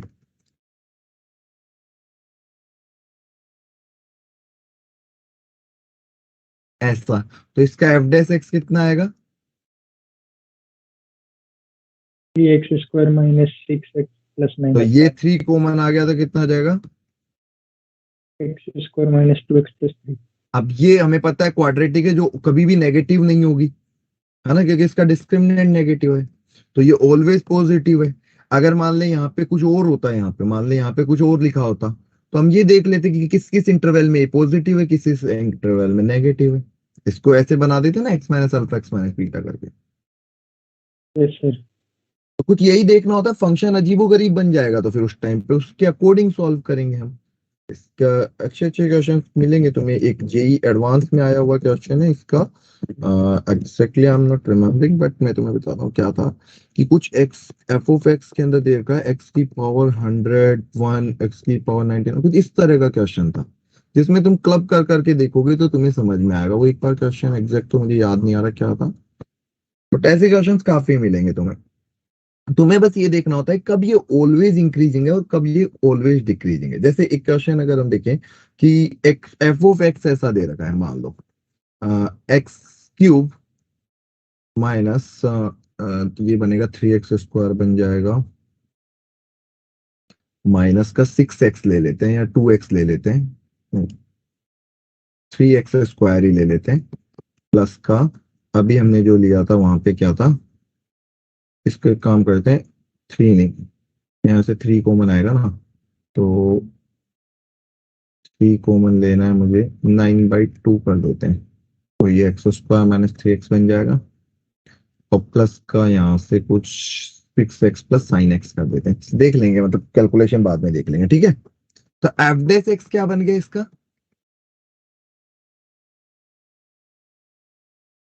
ये आ रहा है। Yes sir. अब मान लो मैं बोल रहा हूं ये ऑलवेज ग्रेटर देन 0 हो, तो भाई यहां से यहां तक तो समझ में आ रहा है ये वेरिएबल है हमारा बेसिकली। तो अगर ये बड़ी से बड़ी वैल्यू रख ले और तब पॉजिटिव आ गया तो उसके बाद तो पॉजिटिव ही आएगा। तुम्हें पता है कोसेक्स कहां से कहां तक होता है, -1 अगर ये 1 रख दूं मैं और तब पॉजिटिव आ गया तो बाकी सब पे तो पॉजिटिव आना ही आना है, 0 पे -1 पे सब पे पॉजिटिव आएगा। मतलब अगर मैं बोल दूं 3x² माइनस 9x प्लस 7 अगर पॉजिटिव आ गया तो ये ऑलवेज पॉजिटिव होगा ही होगा। सॉरी लीस्ट रखते हैं, सॉरी लीस्ट रखते हैं हम, यस लीस्ट सर, रखते -1 रखेंगे ना। -1 रखते हैं, -1 रखते हैं। क्यों रखते हैं, क्योंकि अगर मैं कम से कम के ऊपर पॉजिटिव दे रहा हूं तो उससे ज्यादा के ऊपर तो पॉजिटिव आएगा ही आएगा। जैसे कोई वैल्यू -1 से 1 है और मैं बोल रहा हूँ -1 के ऊपर ही वो ग्रेटर देन 0, तो 0 रखोगे तब तो पॉजिटिव ही होगा, 1 रखोगे तो भी पॉजिटिव ही होगा। समझ रहे हो कि भाई ये अपने जब लीस्ट पे है तब पॉजिटिव अगर ये है तो उससे बड़े पे तो पॉजिटिव आना ही आना है। तो हम केवल ये चेक कर ले सॉल्व करके, यस सर। है ना। और अगर तुमसे बोला होता कि लेस देन 0 चेक करो तो मैं बोलता 3x² माइनस 9x प्लस 6। अब ये अपने कम से ज्यादा रख दो यहाँ पे कि भाई अगर ये 1 रखा होता यहाँ पे, अगर ये तब लेस देन 0 आ गया तो इसके अंदर नेगेटिव रखूंगा तब तो लेस देन 0 होना ही होना है। Yes sir. तो बस ये चेक करना होता है मेन क्वेश्चन में कि कब ये पॉजिटिव है और कब नेगेटिव है, और एक्सट्रीमली हमें जाके देखना होता है उनको, ठीक है। Yes sir. कुछ इस तरह की बातें थी, तो इसी तरह के क्वेश्चंस आते हैं इसमें और कुछ नहीं। कई बार पूछे गए ये वेरिएबल के साथ ज्यादा पूछे जाते हैं इसमें ना, जब साइन कोस ये इंट्रोड्यूस कर देते हैं तब दिक्कत आती है।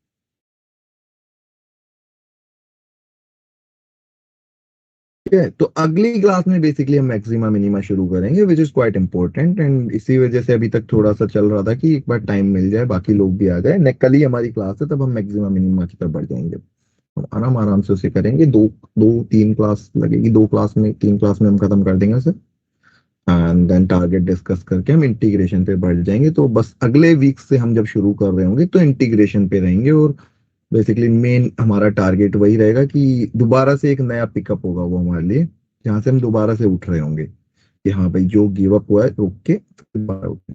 ठीक, यस सर।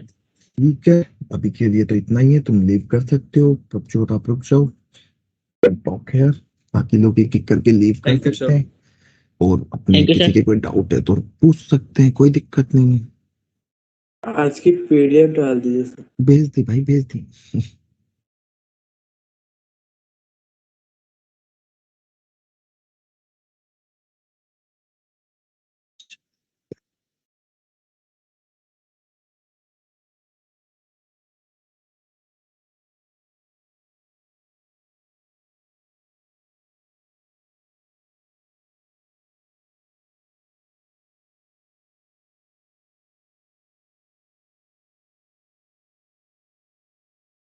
वैब भी तू भी दिखती नहीं आजकल, कहाँ पढ़ रही है, कुछ कर रही है, कुछ नहीं कर रही। फिर घर से एक कॉल आएगा तेरे से अरे मेरे को। सर, नहीं नहीं नहीं, अभी टेस्ट चल रहे थे ना तो थोड़ा सा वो इधर उधर हो गया था टाइम टेबल।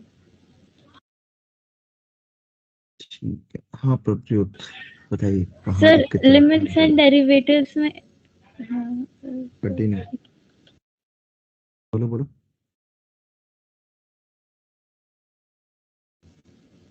सर उसमें कुछ डाउट है तो मैं पूछ सकती हूँ ना आपसे? हाँ मतलब नहीं पढ़ा रहा हूँ, ऐसे ही पूछना पड़ेगा और किससे? डाउट क्लास में तो अरे उनमें से नहीं, कोई देखता नहीं है मुझे। डाउट क्लास में यस तो तुम्हारे सर। में से क्लास में 1 या 2 आते हैं। सर तब तक स्कूल से आ ही रहे होते हैं। चलो कोई बात नहीं, 3:30 तक तो आ ही जाते हैं। चलो कोई ना, क्लास के अंदर लास्ट में पूछ लिया करो, मैं तो वैसे भी क्लास जल्दी खत्म कर देता हूँ, 15-20 मिनट तो हमेशा फ्री यस रहती है। सर, ओके सर, मैं पूछ लूंगी। हाँ बोलो प्रभजोत, क्या चल रहा है, कहाँ पे फंसे पड़े हो? सर सबसे ज्यादा तो मैथ्स में ही हो गया थोड़ा। क्या चल रहा है, क्या दिक्कत आ रही है, वही पूछ रहा हूँ। सर एक तो थोड़ा सा पहले डिटर्मिनेंट हो गया था पीछे, फिर लिमिट्स थोड़ा सा ठीक चला, कंटिन्यूटी तक ठीक चला, फिर डिफरेंशिएबिलिटी की क्लासेस सही से नहीं हो पाई, वो तो क्लासेज मिस हो फिर जाएगी तो दिक्कत स्कूल के आएगी ना। टेस्ट के एक्चुअली टेस्ट आ अभी गए अभी थे। अभी तुम अकेले नहीं, अभी पूरी क्लास में सबका सीन यही था, क्योंकि जब से मैंने कंटिन्यूटी या डिफरेंशिएबिलिटी शुरू की थी उस टाइम सबके स्कूल में टेस्ट आ गए थे। तो उन्होंने क्लासेस, पहली बार तो तुमने देखा होगा 20-22 बच्चे तो क्लास में होते थे रेगुलर, है ना? आज काफी दिनों बाद 30 स्टूडेंट्स दिखे हैं मुझे क्लास में। तो रेगुलरिटी नहीं थी एक तो सबकी से बड़ी, और जो नोट्स भी लिखाए जा रहे हैं वो भी दोबारा घर जाके पढ़ने का टाइम नहीं मिल रहा। ऑब्वियस सी बात है, स्कूल के टेस्ट है तो पॉसिबल भी नहीं है ना, क्योंकि वो भी पढ़ ही रहे होते हैं, वहां के लिए भी पढ़ना तो पड़ता ही है, ऐसा है नहीं कि हमें सब आता है। तो वो नॉर्मल केस सिनेरियो था, एंड मैंने पहले भी कहा था कि अनटिल अनलेस एलसीडी ठीक नहीं होगी कंटिन्यूटी डिफरेंशिएबिलिटी नहीं आएगी। हाँ, एलसीडी के अंदर लिमिट, बेसिकली मेन लिमिट ही था हमारा कि लिमिट अगर हमें आती है, इसीलिए मैं लिमिट के ऊपर इतना फोकस कर रहा था, बिकॉज लिमिट मुझे पता है कि कहाँ पे कितना है। सेम चीज नाउ हम इंटीग्रेशन जब शुरू करेंगे तो सबसे ज्यादा इंपॉर्टेंट इनडेफिनेट इंटीग्रेशन ही होता है, जबकि पता है उसका क्वेश्चन कभी नहीं आता, मतलब रेयर कभी इनडेफिनेट इंटीग्रेशन का क्वेश्चन आता है जेई में, बट सबसे ज्यादा प्रैक्टिस वही मांगता है, क्योंकि जब इंडेफिनिट आ गया तो definite area under the curve differential equation सब सेम है, बस एक लाइन एक स्टेप आगे हो जाता है, करना इंटीग्रेट ही है।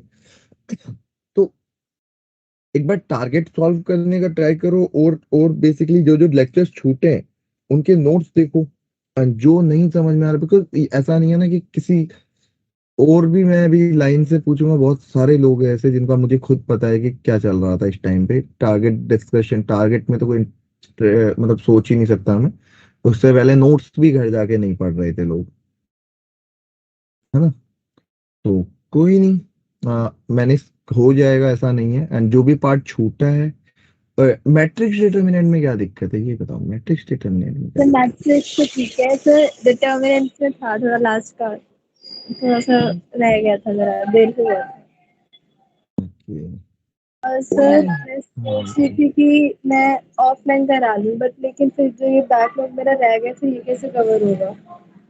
तो ऑफलाइन करा रही, कहाँ करा रही ऑफलाइन, मतलब कौन से सेंटर पे? तो जनकपुरी। हाँ तो यहाँ पे डाउट क्लास में कवर कर लेना, मतलब यहाँ पे तो टीचर हमेशा अवेलेबल, मैं भी बैठा मिल ही जाता हूँ, जब मेरी क्लास नहीं उस टाइम पे कर लेना। बट सर मैं करा तो लूँ ऑफलाइन, बट लेकिन मुझे ये है कि जो मेरा थोड़ा बहुत छूटा होगा तो मैं वो कैसे कवर करूँगी पहले पहले देख स्कूल के कैसे, साथ? मैं तुझे बताऊं कि अभी तक स्कूल में यहाँ पे ऑफलाइन में तो एओडी स्टार्ट ही हुआ है मोस्टली बैचेज में, है ना? तो लिमिट कंटिन्यूटी का एओडी में कोई यूज है नहीं, एंड जो तेरा पार्ट छूट रहा है उसको कैसे कवर कर सकती है? अब देख, वो तो तुझे टाइम लेके निकालना ही पड़ेगा एक्स्ट्रा, जैसे कि मान ले तुम्हारी क्लास नहीं होती ना, सैटरडे संडे नहीं होती जैसे, तो संडे वाले दिन पॉसिबल है कि जिस टाइम मेरी क्लास नहीं है उस टाइम पे तू आ सकती है, अदरवाइज तू आ सकती है, कोई न कोई मैथ का टीचर अवेलेबल होगा ही होगा, है ना? तो मतलब टीचर हमेशा मिल ही जाएंगे, ऐसा नहीं है, तो वो संडे वनडे निकाल सकती है टाइम। तो ऑफलाइन, अगर मैं तो बोल ही रहा हूँ, जो लोग ऑफलाइन आ सकते हैं वो प्रेफर करें, जो पास में है वो आ सकते हैं, बिकॉज ऑनलाइन उतनी इंटरेक्टिव नहीं हो सकती ना जितनी ऑफलाइन है।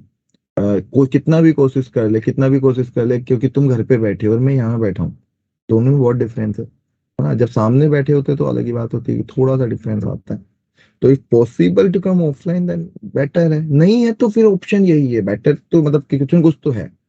और इसके अंदर दिक्कत कुछ नहीं है, इसमें सिर्फ दिक्कत इतनी आती है कि तुम उतना डेडिकेशन दिखा पाते हो नहीं, दैट मैटर्स, नथिंग एल्स। बाकी दोनों तरफ से सेम। ऑफलाइन में क्या होगा कि, और ऑफलाइन में भी सेम ही चीज है कि एक एक लिमिट के बाद में वहां पे भी मतलब कंट्रोल छूट जाता है। कि जैसे अगर मेरी क्लास में, और जैसे ऑफलाइन क्लास जो मैं लेता हूँ, मैं जैसे 60 स्टूडेंट्स हैं, तो यहाँ फिर भी मुझे 30 के 30 नाम पता है, वहां पे मुझे नहीं पता। और धीरे धीरे क्योंकि वहाँ हल्ला भी होने लगता है, यहाँ कम से कम कोई बोल नहीं सकता, मैं किसी को परमिशन नहीं दे रखा हूँ कि वन साइडेड कन्वर्सेशन चल रही है। वहां पे दोनों चीजों का है, ड्रॉबैक भी है बट कुछ फायदा भी है, अगर तुम पढ़ना चाहते हो तो बेटर भी है ना। तो ऐसा कोई डिफरेंस पर मैं आएगा अभी नहीं। भी कंफ्यूज हूँ कि करवाऊँ ऑफलाइन या नहीं। नहीं, करवा सकते हो अगर तुम्हारे पास टाइम है, नो डाउट करवा सकते हो, बेटर है, कोई दिक्कत नहीं है। मतलब आई वुड सजेस्ट करवा लो, कोई दिक्कत नहीं है। बट हमारे स्कूल का होमवर्क भी बहुत होता है, हमारे स्कूल के टेस्ट भी बहुत होते हैं। हाँ, एक्चुअली मेन रीजन ये है ना, मैं वही बोल रहा हूँ कि तुम लोगों के पास टाइम का इश्यू है, चाहे तुम ऑनलाइन पढ़ो या ऑफलाइन पढ़ो। देखो मैथ सीधी सी बात है कि डिमांड बनती है कि प्रैक्टिस कितनी ज्यादा तुम कर सकोगे। अब तुम्हारे पास टाइमिंग का इश्यू है, क्योंकि स्कूल के एग्जाम तुम्हारे इतने हो रहे हैं, तुम्हारे पास दूसरा टाइम ही नहीं बच रहा है। तो दोनों चीजों को मैनेज करने का तरीका यही है कि नोट्स कम से कम हम रेगुलर बेसिस पे ज्यादा से ज्यादा रिवाइज कर रहे हैं, और उसके बाद कम से कम हम असाइनमेंट वाले जो पोर्शन है स्टेप 2 तक हम कर रहे हैं। अब उसके लिए भी ये है कि देखो पहली बार जब तुम कर रहे होंगे ना, ऐसा नहीं कि बहुत जल्दी क्वेश्चन होते हैं। समटाइम्स ये होगा कि जब फर्स्ट टाइम क्वेश्चन कर रहे होंगे ना, तो 30 क्वेश्चन करने में 3 घंटे लग जाते हैं। आई न्यू इट, मतलब ये नॉर्मल सी बात है, तुम अकेले नहीं होंगे, 30 क्वेश्चन 3 घंटे से ज्यादा ले जाते हैं मैथ के, है ना। तो यस सर। ओवरऑल तुम्हें इस चीज को समझना है कि भाई 30 क्वेश्चन, मैं बोल रहा हूँ पर डे तुम 10 क्वेश्चन भी अगर कर रहे हो ना ठीक लेवल के जेई के, है ना, तो भी कम नहीं होते। एक बार तुम्हें ये देखना है कि 10 क्वेश्चन जेई और 10-20 क्वेश्चन अलग से। तो डेली का तुम्हें टारगेट तो रखना पड़ेगा कि कम से कम मैं 20 से 30 क्वेश्चन डेली करूं, 20 क्वेश्चन का ही रख लूं, चाहे 15 क्वेश्चन ही कर लूं, पर इतना तो टारगेट देना पड़ेगा कि इतने क्वेश्चन मैं डेली प्रैक्टिस करूंगी। वरना क्या होगा कि अब तुम सोच रहे हो कि मैं एलसीडी कब करूंगी, मैं बोल रहा हूँ कि तुम एओडी में फंसी रहोगी। एलसीडी तो बहुत दूर की बात, तुम बैकअप के चक्कर से जो करंट चल रहा है वो भी छोड़ दोगी। इवन जब इंटीग्रेशन शुरू होगा तो तुम्हें तभी भी प्रैक्टिस की जरूरत होगी, और तुम एलसीडी में लगी हुई तो इंटीग्रेशन छूटेगा हो तुम। तो स्टिल एक टाइम होगा कि यार अक्टूबर या नवंबर में तुम्हारा सिलेबस खत्म हो जाएगा, तो उसके बाद में तुम सारी चीजें जो भी छूट रही है, 11th भी 12th का जो पार्ट छूट रहा है तब कवर कर सकते हैं हम, है ना। तो अभी ये चीज कई बार क्या होता है, सबसे बड़ी दिक्कत यही है कि जो हमारा छूट गया, अभी फिर से तुम्हारे जैसे कोई कोई स्कूल एग्जाम आएंगे, फिर तुम्हारा बीच में यही चीज आएगी कि थोड़े टाइम कुछ चीजें मिस होगी, है ना। वो तो नॉर्मल सी बात है, ये होना ही होना है, हर बार ये चीज आती जाएगी, इसमें कोई बड़ी बात नहीं, बट मैनेज करके चलना पड़ेगा। एंड मैनेज करने का तरीका यही है, अगर तुम ऑफलाइन कंफर्टेबल हो, आ सकती हो तो नो डाउट बेटर है, कर सकते हो, कोई दिक्कत नहीं। अगर आप ऑफलाइन आ सकते हो तो आ जाओ, और यहाँ आके ही मिल लो, विल टॉक, फिर डिसाइड कर लेंगे, है ना। जिस दिन भी आती है एक मैसेज ड्रॉप कर देना, तो अगर मैं फ्री रहता हूँ तो मैं बता दूंगा अपना टाइम, उस टाइम पे ना, तब हम बात कर लेंगे। अगर तुम्हें ऑफलाइन प्रेफर कर रहे हो, जो भी बैच है उसके टीचर कौन है मैं पूछ के बता दूंगा, उनसे मिलवा दूंगा, है ना। सर बोल,